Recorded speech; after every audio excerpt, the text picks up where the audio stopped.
తాకట్లో ఉన్న మీ బంగారాన్ని విడిపించి ఆ రోజు ఆన్లైన్ రేటుకి కొంటాం. Sharma gold company.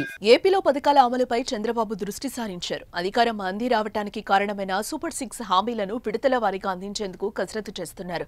4 నెలల్లో 3 పథకాలు అమలు చేయడానికి ముహూర్తం కూడా ఫిక్స్ చేశారు. ఈ క్రమంలోనే ఓ పథకాన్ని అనుకున్న ముహూర్తం కంటే ముందే అమలు చేయాలని ఏపీ సర్కార్ కసరత్తు ప్రారంభించింది.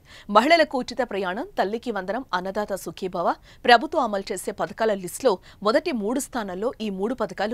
ఉగాదికి ఉచిత బస్సు ప్రయాణం, మే నెలలో అన్నదాత సుఖీభవ, వచ్చే విద్యా సంవత్సరం జూన్ నుంచి తల్లికి వందనం పథకాలు ప్రజలకు అందించాలని ఏపీ సర్కార్ ఇటీవల నిర్ణయం తీసుకుంది.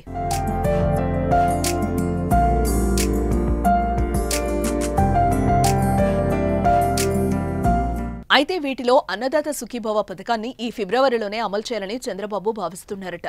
అన్నదాత సుఖీభవ పథకం ద్వారా ప్రతి రైతుకు ఏటా 20,000 రూపాయలు ఇస్తామని హామీని ఇచ్చారు. అన్నదాత సుఖీభవ పథకం కింద 20,000 రూపాయలు 3 విడతల్లో భాగంగా మొదటి 2 విడతలు 4,000, చివరి విడత 6,000 రూపాయలు ఇవ్వాలని ఏపీ సర్కార్ ఆలోచన చేస్తోంది. కేంద్రం అమలు చేస్తున్న పీఎం కిసాన్ పథకం కింద ఇస్తున్న 6,000కు రాష్ట్ర ప్రభుత్వం 14,000 కలిపి 20,000 రైతుల ఖాతాల్లో జమ చేయాలని తొలుత నిర్ణయించారు. పీఎం కిసాన్ పథకం తరహాలోనే 3 విడతల్లో అమలు చేసే ఆలోచన చేశారు.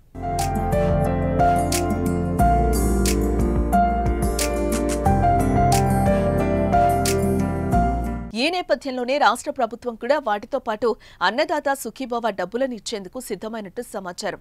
ముందుగా వచ్చే బడ్జెట్లో అన్నదాత సుఖీభవ పథకానికి నిధులు కేటాయించాలని భావించారు. కానీ పీఎం కిసాన్ సమ్మాన్ పథకం కింద కేంద్ర ప్రభుత్వం ఫిబ్రవరి 24వ తేదీన 19వ విడతగా 2,000 రూపాయలు రైతుల అకౌంట్లలో వేయనుండడంతో కేంద్ర ప్రభుత్వం ఇచ్చే 2,000 రూపాయలకు మరో 4,000 రూపాయలు కలిపి అదే సమయంలో అందివ్వాలని చంద్రబాబు అధికారులతో చర్చించినట్లు తెలిసిందే.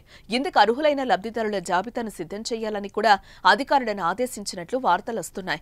ఇదే జరిగితే ఈ నిధుల కోసం నిరీక్షిస్తున్న రైతులకు శుభవార్త అందినట్టే.